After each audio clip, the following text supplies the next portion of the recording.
grip and rip.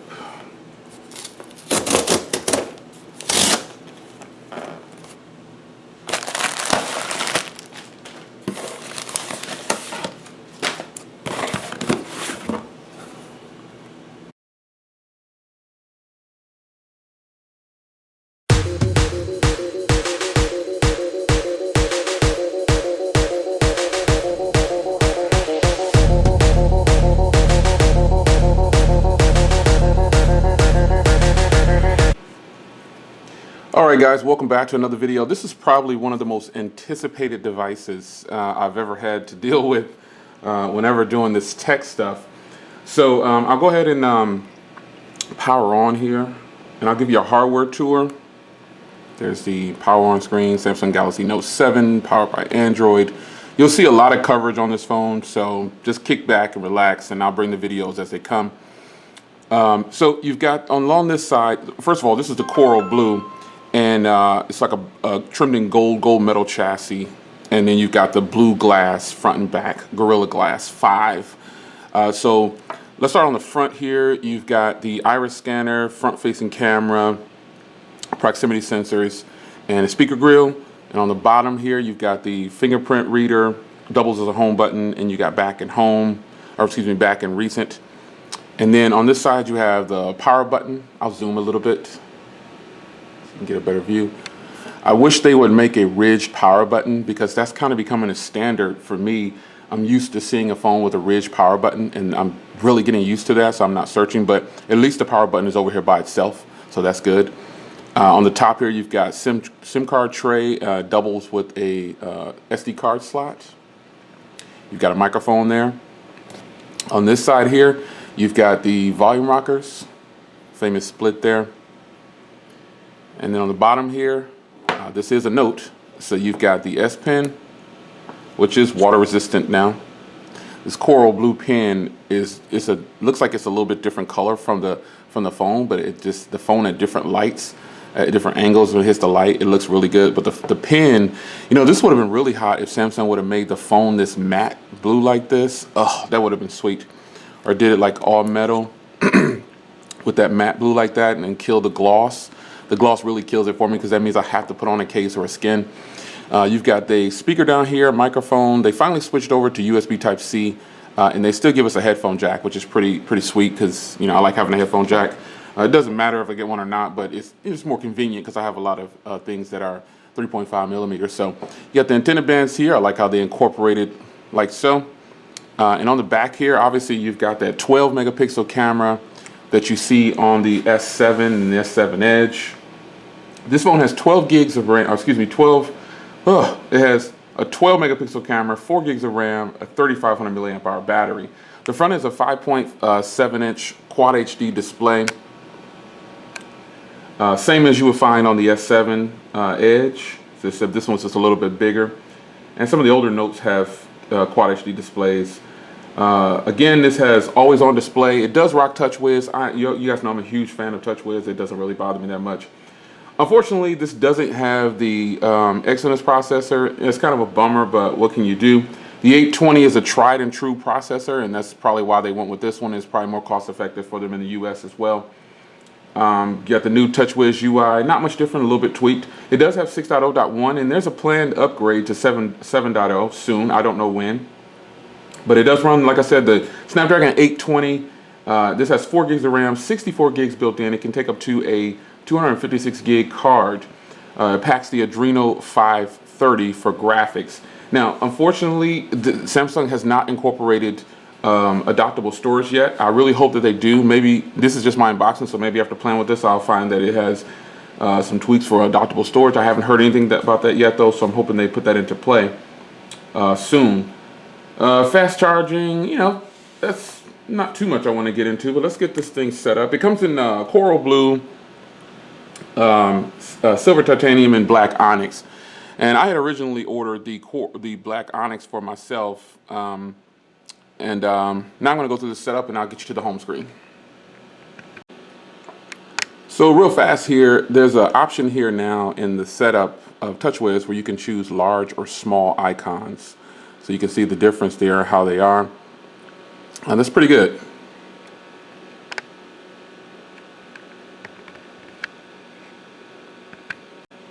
Okay, so I'm all set up. So I wanted to, I started here so I could show you the RAM management and how this device performance is. So let's zoom here a little bit. I went straight here to device manager, device maintenance after I got out. I haven't done anything else. I wanted to show you what's available here. You can see that. Let me turn the brightness to auto again because it's kind of weird the display is. Okay, so here you go. So you've got just no application install. I let it boot and I let it settle, and you have 1.7 gigs free of the 4 gigs.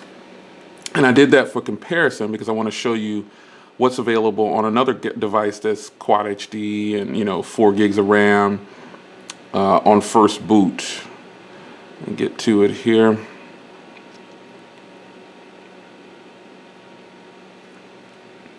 I'll pull that up in just a second. Let's see here. Okay, so here you go. This is the Moto Z at first boot when I let it settle. You can see of the 4 gigs of RAM. So these phones kind of about the same. 4 gigs of RAM, you'll have almost 2 available. And you can see here on Samsung, you can see the difference. All right, so quick comparison of 2 4 gig phones, that's all. Let's zoom out. All right, so going back here, the phone, I let it settle because it was kind of sluggish. Like all phones when you first boot them, they're kind of sluggish because they're starting up everything. So here it is. This is what you get when you first boot this up. Now I chose the small icon setup. I can only imagine what the big ones will be like. Basically, you probably just get 4 rows up here, but 5 rows is definitely where it should be. So first, let's start with the hardware and how I feel about it. Now, obviously, this is going to attract a lot of fingerprints. That's not even something that I'm gonna gripe about because it is what it is. This is how they chose to make it. It's a glass back. It's actually very, very stunning. Now, having already used this device prior to launch, I could have told you that it's going to be some pretty good hardware. It's just kind of feels like an S7 Edge with slightly better curves, I guess I could say. This coral blue and the gold definitely is their top seller. I did some searching and I found that a lot of people were going after this color right here. It's kind of an eclectic, different color. I'm glad they just didn't come with a gold.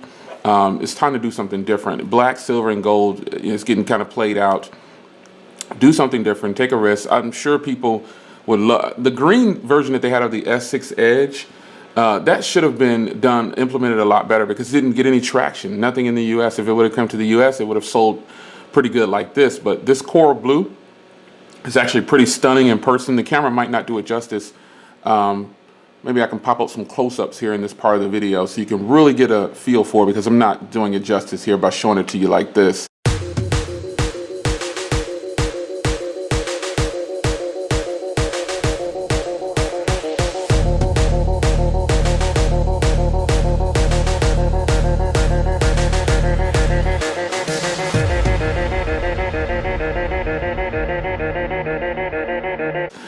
I didn't set up the fingerprint reader or anything like that.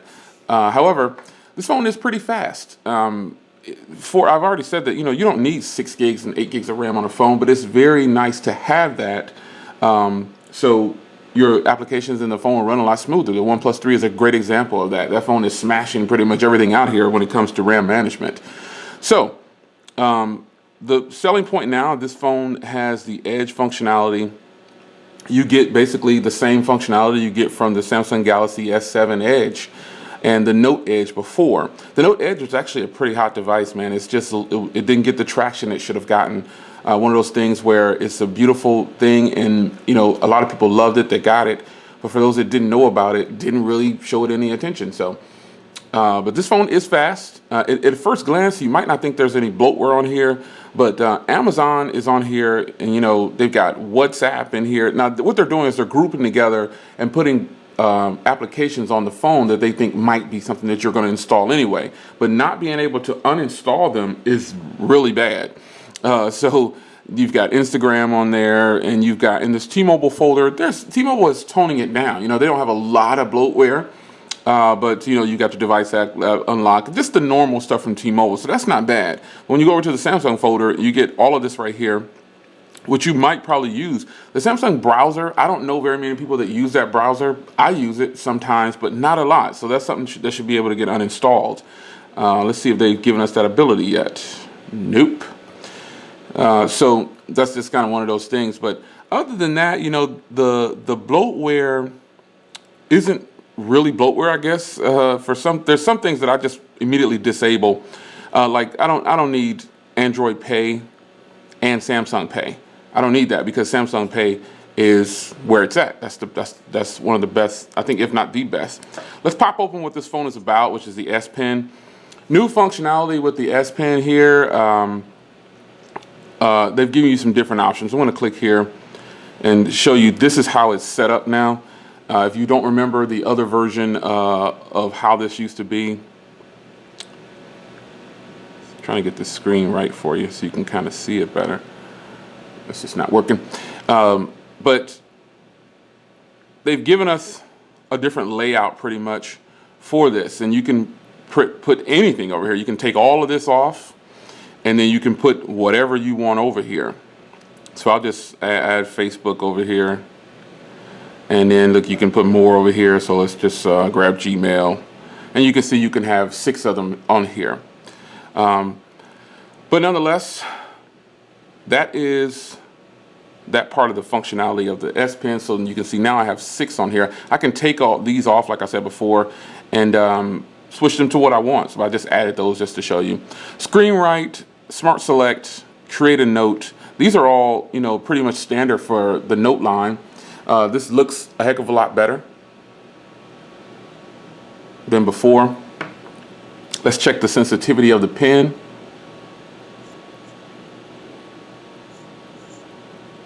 Oh, come on, there you go. It makes a little scribbly sound like you're actually writing on a piece of paper.